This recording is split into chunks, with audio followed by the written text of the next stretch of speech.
Ilang residente sa Coastal Barangay sa Lawag City binaha. Pinsala sa agrikultura at infrastruktura umabot na raw sa mahigit 29 million pesos. May ulat si Jeric Paziliao.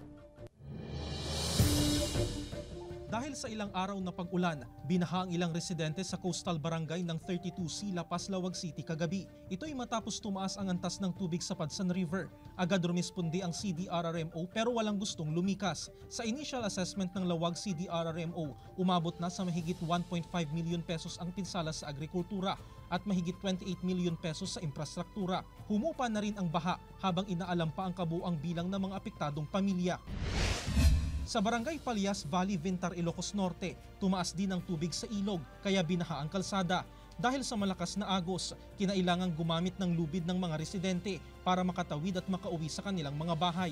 Sa ngayon, unti-unti na ring bumababa ang antas ng tubig sa ilog.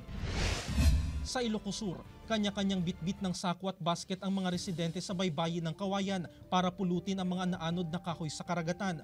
Malaking tulong daw ang kanilang napupulot na kahoy para may maipanggatong lalo't hindi sila makapangisda dahil sa sama ng panahon. Adakkel ti amin minos to babagyo ta do may sanglad nga kuser nga kayo.